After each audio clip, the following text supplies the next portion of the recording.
This is one of the big differences in eight-man football because you don't have a play side A-back. When you get a situation where you just have to load, you don't load. But fortunately, Paul Johnson came up with something years ago that solves that problem. All right, so you want to run triple and you have to load, but you just can't. Well, put the backer in the count.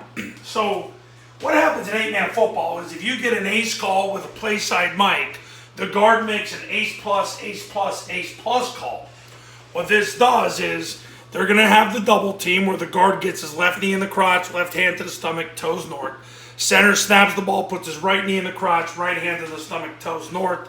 The end is going to take 3 flat steps, step at 45 degrees. He's going to get his left knee through the crotch with number 3. Left hand to the stomach, toes north. Backside guard sprints his belly button to the hip of the center. Backside end sprints his belly button to the hip of the backside guard. Now, the quarterback. And here's what's interesting. And I learned this directly from Paul Johnson. If you're going to run triple to a side that you have to load but you can't, you put the backer in the count.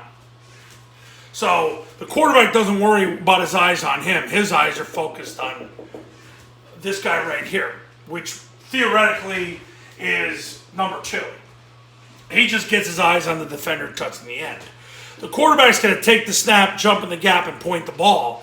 The B-back is going to run through the ball, through the guard, and going to continue vertical, but he's not going to have the football. The quarterback pulls the ball. The quarterback is then going to look to replace number 2 and score. If number 2 stands there flat-footed, the quarterback hits the brakes and flicks the ball.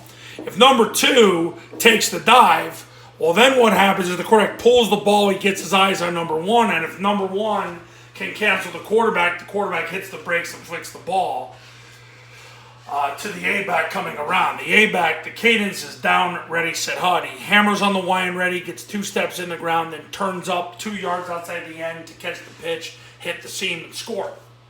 So the quarterback, I'm going to say it again, quarterback's going to take the snap, jump in the gap, point the ball. He's pulling the ball. If 2 takes the dive, he replaces, scores, and if number 1 gets over the top on him, he hits the brakes and flicks the ball. Quarterback, if 2 stands there, he pulls the ball anyway, and as he replaces, if 2 is standing there, he'll hit the brakes and flick the ball to the A-back coming around.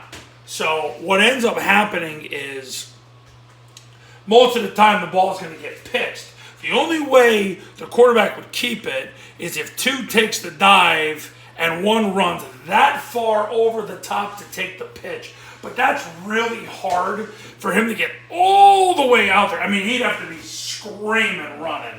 And that's something you just really don't see at the high school level. But if you ever did, that's when the quarterback would keep it. So quarterback's going to take the snap, jump in the gap, point the ball. The B-back's going to run through the ball. He won't have it, and he'll continue vertical. Quarterback's pulling the ball, and he's scoring unless number 2 stands flat-footed. If number 2 stands flat-footed, the quarterback's going to hit the brakes and flick the ball to the A-back.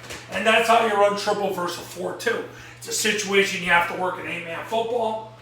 The good thing about it is a 4-2 and eight-man football really leaves their defense vulnerable to zone option and toss.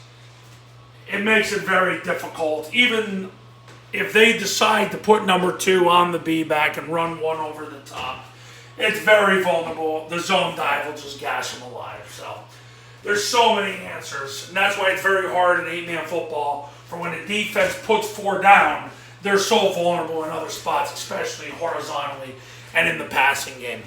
And coaches, if you're looking to install the triple option offense for 8-man, give me a call. 570-332-0265. That's 570-332-0265. The Triple Option Football Academy for 8-man has drills of my clients at camp running the offense for 8-man. There's game video of my clients in 8-man running it.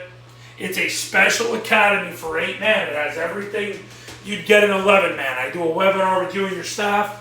I'm on call 24 hours a day. There's the 3-step clinic, which gives you a 216 rep script of how to install the triple option offense specifically for 8-man.